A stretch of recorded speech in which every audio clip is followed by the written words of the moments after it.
Free care, sir. It bloomed like her smile. Ledger Calloway said it quietly, kneeling beside the rosebush in the early morning light, not looking at the man who had asked the question, but at the new bloom, pale pink, perfectly formed, the kind of rose that arrives after patience has been kept long enough to deserve it. He was 33 years old, and he had been working in the grounds of the Ashby estate for 6 years, and in those 6 years he had said very little to anyone who employed him.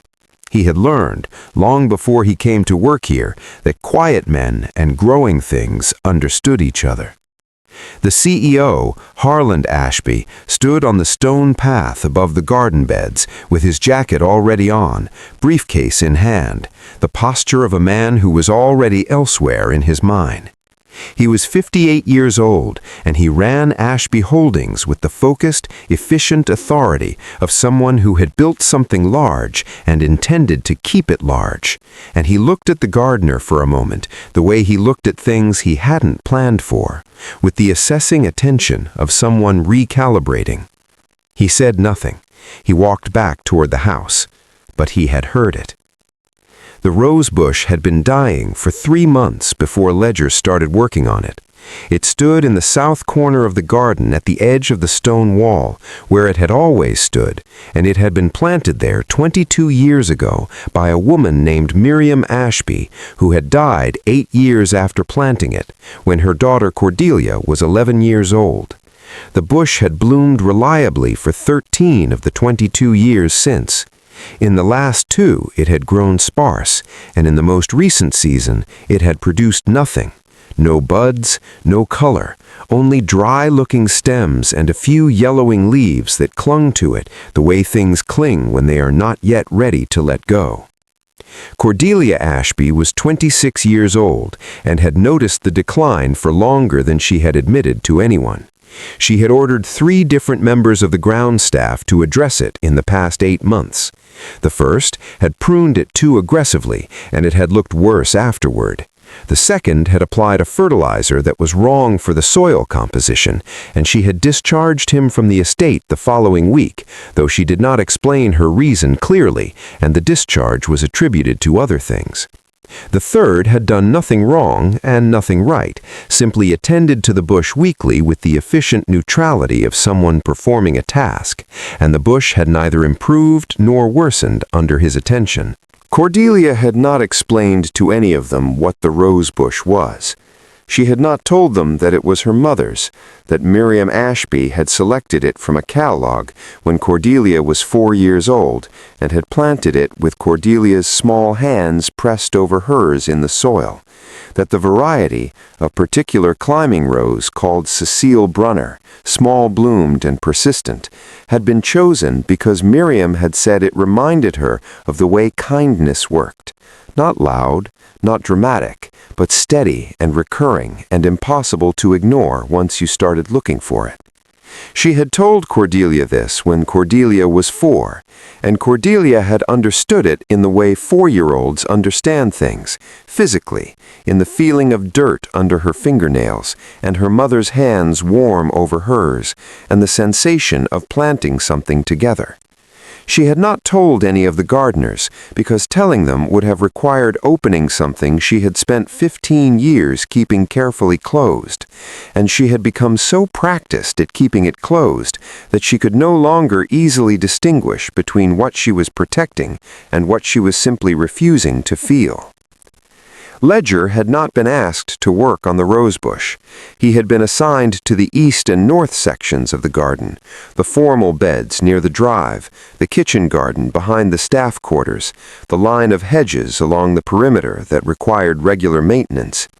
He had come across the south corner rosebush by accident on his 3rd week, while moving compost from a pile near the wall, and he had crouched beside it for several minutes in the way he crouched beside things he was trying to understand.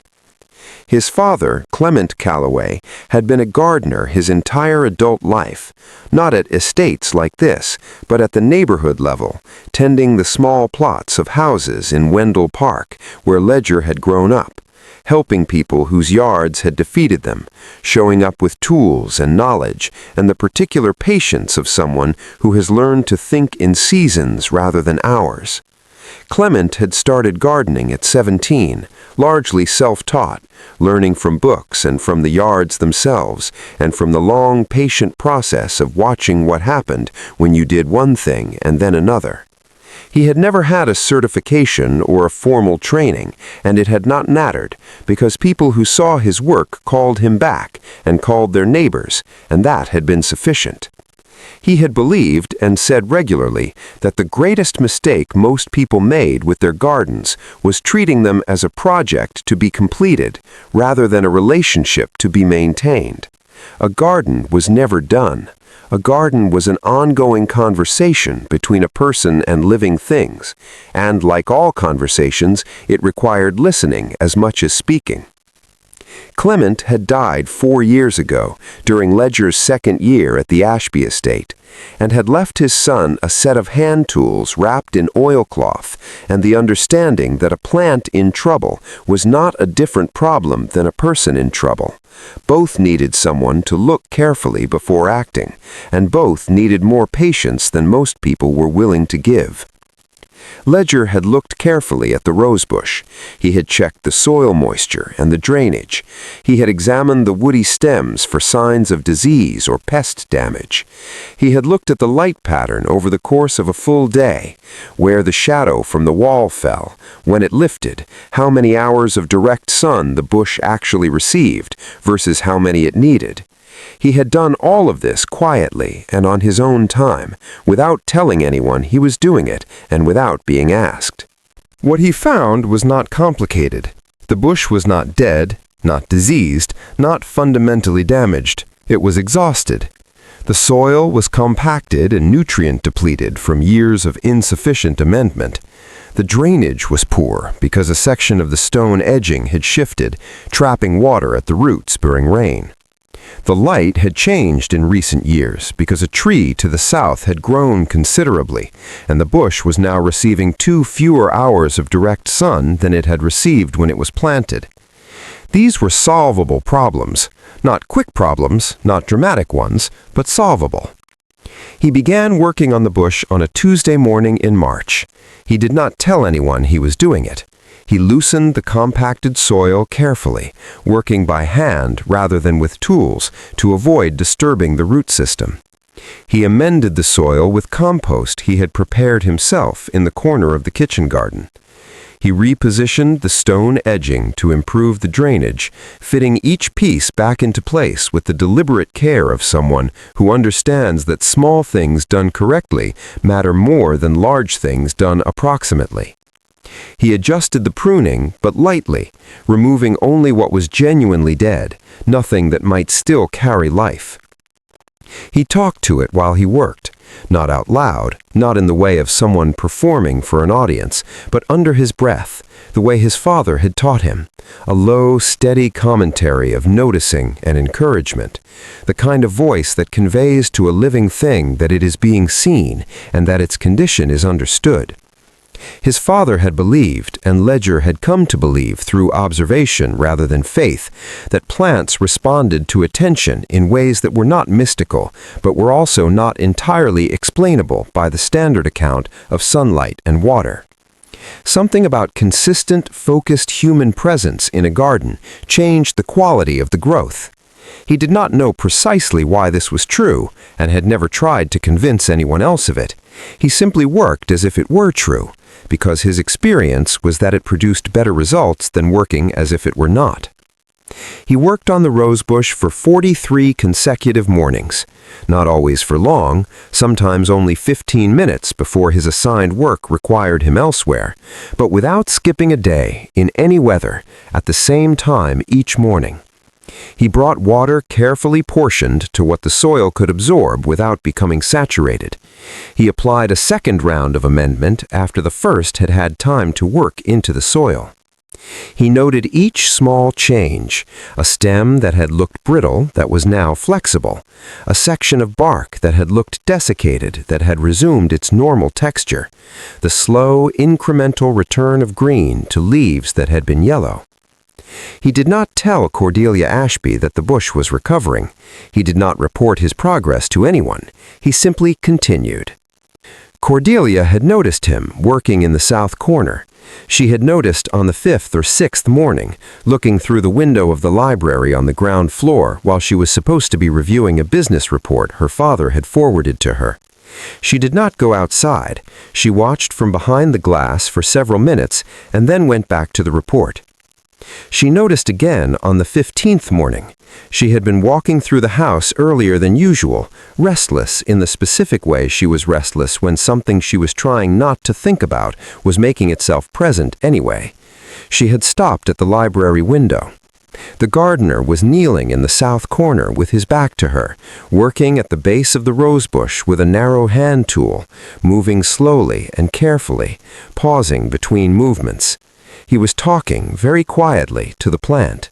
She could not hear what he was saying. She watched for longer than she had on the 5th or 6th morning, and then she went to make coffee and did not look at the library window on her way to the kitchen. She knew what the rosebush was. She had not looked at it directly in 2 years, not because she did not care, but because she cared in the way that is too large to approach safely, the way certain rooms in a house become rooms you stop entering, not because there is anything wrong with them, but because what is in them is more than you are ready to be near. Her mother had been dead for 15 years. Cordelia had been 11 years old. She had not cried at the funeral, and she had not cried since, and she had told herself for 15 years that this meant she had processed the grief, had moved through it and arrived at the other side, and she had built around that story a life of sufficient structure and busyness that the story had not often required examination. The rosebush had required examination. That was the problem with it. It was too specific. It was the one thing in the estate that could not be maintained at a managed distance because it had been placed there by her mother's hands, with her own small hands pressed carefully on top. And looking at it meant being 4 years old again in the garden with Miriam. And being 4 years old again in the garden with Miriam meant knowing that Miriam was gone. And knowing that Miriam was gone in the full and unmanaged way was the thing that 15 years of discipline and structure had been specifically organized to prevent.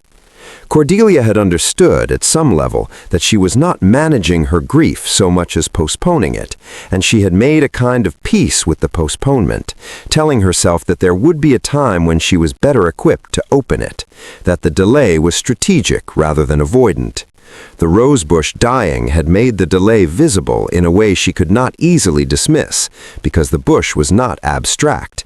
It was a specific object that a specific woman had planted with a specific child, and its failing was not a metaphor for anything. It was simply a loss within a loss, and she had not been ready for it.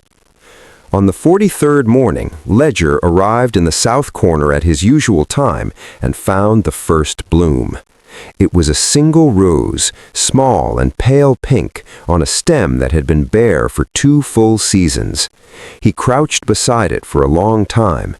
Then he stood, and he stood very still, and he looked at it with the expression of someone for whom a thing that was hoped for has arrived, and the arrival is, as it always is, slightly more than expected. He was still standing there when he heard footsteps on the stone path. Cordelia Ashby came around the corner of the garden wall at 7:15 in the morning in her dressing gown, which meant she had come directly from the house without stopping to change, which meant she had been watching from the library window and had seen the bloom. She stopped at the edge of the garden bed. She looked at the rose. She did not say anything for a long time. Then she said very quietly, "How?" "Patience, mostly," Ledger said. "The soil needed amending. The drainage was off. The light, there's a tree that's grown since this was planted, blocking the afternoon sun. Small corrections over time." She was still looking at the rules. "How long have you been working on it?" 43 mornings.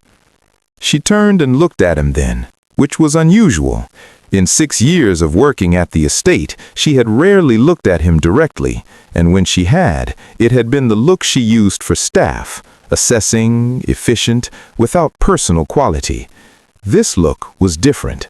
It had in it something she had not organized, which meant it was more honest than what she usually allowed out.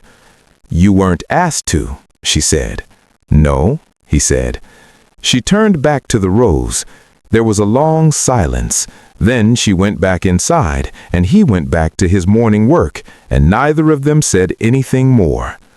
Harland Ashby found Ledger in the garden an hour later. He had come out himself, without his briefcase, which was unusual for a Tuesday morning when he was normally on the road to the office by 7:30. He stood on the stone path above the south corner garden bed and looked at the rosebush, and then he looked at the gardener, and then he asked the question, "How much do you want for this?" And Ledger had said what he said, and meant it, and gone back to work. The line stayed with Harland on the drive to the office, and in the first meeting of the morning, and in the car on the way home.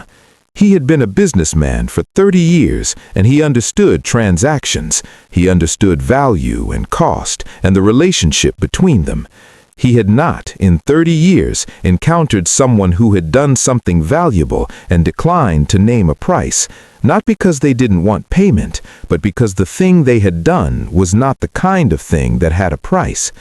He was not sure, sitting in the car on the way home, what to do with that. Only knew it had made a sound in him that he had not expected. The garden became something different over the seasons that followed, not immediately, not dramatically, but in the way that growing things change, incrementally and then unmistakably. Cordelia began spending time in the south corner. At first, she simply walked past it, which was itself a change from not walking past it. Then she began stopping. Then, in the spring of the following year, Ledger asked Ledger a question about the rosebush, a practical question about what variety it was and what conditions it preferred, and he answered it completely and without performance, and she listened in the way of someone who is receiving information they have been needing for a long time. She began learning. Not quickly, not dramatically, but in the way that learning happens when it is driven by genuine interest rather than obligation. She started with the rosebush itself, asking Ledger questions in the careful, slightly stiff manner of someone who is not accustomed to being a student and is compensating by being precise. He answered her questions with the same directness he brought to everything, neither surprised by her interest nor performing pleasure at it. Just answering, accurately and completely, treating her questions as the reasonable requests for information that they were. She found this approach, which was simply his natural approach, unexpectedly restful. She had spent most of her life in rooms where information came packaged in performance, people telling her what they thought she wanted to hear, or telling her the truth in the careful way of people who expected the truth to cost them something. Ledger told her what he knew because she had asked, and because the information was relevant, and for no other reason, and she found that she trusted it in a way she did not often trust things. She learned the names of the other plants in the garden. She learned the seasonal rhythms of the beds. She learned to ask questions rather than issue instructions, which was a significant shift, and which Ledger accepted without comment, as if it were simply how things had always been between them. In the second year, she proposed to her father a project she had been developing quietly, a community garden initiative funded through the Ashby Holdings Foundation, creating maintained garden spaces in 3 low-income neighborhoods in the city. It was the kind of project the foundation had not previously supported, too local, too small, not the sort of thing that produced the scale of impact that made headlines. She made the case for it in the same boardroom where her father ran his quarterly reviews, with the same directness she had always had, but now oriented towards something she could explain without armor. Harland approved it. He approved it partly because the business case was sound, and partly because he had watched his daughter in that garden over the past 2 years and understood that the project was not separate from whatever was changing in her. He was a practical man. He had learned to read what was real. Ledger was asked to consult on the community garden initiative. He attended the planning meetings with the same quiet attention he brought to everything, said less than everyone else, and offered more practical wisdom than anyone with a landscaping degree had yet contributed. He knew things about soil and drainage and light, and the particular challenges of maintaining gardens in urban spaces without consistent care, because he had thought about all of these things across years of work in exactly those conditions. He did what he had always done, observed, considered, spoke when he had something accurate to say. The 3 community gardens opened in the spring of the 3rd year. At the opening of the first one, on Garfield Street in a neighborhood where the empty lot had been an eyesore for longer than anyone wanted to calculate, Cordelia stood in the center of the new planting beds with a child on each side of her, both of them holding small trowels, both of them being shown how to make a hole in the prepared soil and lower a seedling into it and press the earth around it firmly but gently, the way you hold something you want to live. She was doing exactly what her mother had done with her in the South Corner garden 22 years ago. She did not think this explicitly in the moment. She thought it afterward, sitting in the car on the way home, and it arrived not as grief, but as something warmer than grief, the specific feeling of a thing that was lost being found again in a new form, which is perhaps the closest loss comes to being resolved. Ledger was standing at the edge of the Garfield Street garden that morning, watching. He had a cup of coffee and a quiet expression and the particular stillness of someone who is content to be where they are, without needing anything additional from the moment. Cordelia found him there after the children had gone back to their school group. She stood beside him for a moment without speaking. Then she said, "She would have liked this." He looked at the garden. "He planted something that knew how to wait," he said. "That's not an accident." She was quiet. Then, 43 mornings. "Some things take what they take," he said. "The time isn't the expensive part. The attention is." She nodded slowly. She looked at the beds where the seedlings were now in the earth, small and vulnerable and already beginning the work of becoming what they would be. She thought about patience. She thought about what her mother had said about kindness, not loud, not dramatic, but steady and recurring, and impossible to ignore once you started looking for it. And she understood, perhaps for the first time fully, that the Rosebush had been trying to tell her this all along. Harland Ashby, in the 3rd year, did something he had not done since Miriam died. He came home early from the office on a Wednesday afternoon in May, not because anything was wrong, not because there was a meeting he had moved, but because the day was warm and the garden was in full bloom, and he found that afternoon that he did not want to be inside. He had not often found himself in that condition, the condition of simply not wanting to be somewhere productive. He had filled the years with work in the way that people fill years with work, when the alternative is being present with something that is too large and too private for the structured spaces of a life organized around outcomes. He had run his company well. He had provided for Cordelia well. He had done, by every practical measure, what was required. He had not often sat in his own garden on a Wednesday afternoon, because there was nothing to produce there, no decision to make, nothing that needed him in the particular way that business needed him. He was finding, in the 3rd year, that this was changing. He sat in the south corner of the garden in the chair that had appeared there at some point. He did not know who had placed it, did not think to ask, and he looked at the rosebush, which was blooming freely now, 3 years of recovered health evident in the density of its growth and the number of blooms, small and pale pink, persistent and quiet. He sat there for a long time. He thought about Miriam, which was something he had not allowed himself to do with any fullness for years. He thought about his daughter, who was in the Garfield Street garden that afternoon with a group of neighborhood children, teaching them the names of things. He thought about a gardener who had worked for 43 mornings on something without being asked and without expecting payment, and who had said, when asked about the cost of it, that the bloom looked like a smile. He had not understood, the morning he asked the question, what ledger meant. He thought he understood it now. Kindness is patient in the way that growing things are patient. It does not demand acknowledgement. It does not require a return on investment, or a measurable outcome, or a name on a plaque. It simply tends, morning after morning, season after season, to what it finds in front of it, with full attention and without expectation, and it trusts the growing to happen in its own time and in its own season. Not every rosebush that looks dying is dead. Some things need someone patient and steady enough to stay. He did not just bring a plant back to life.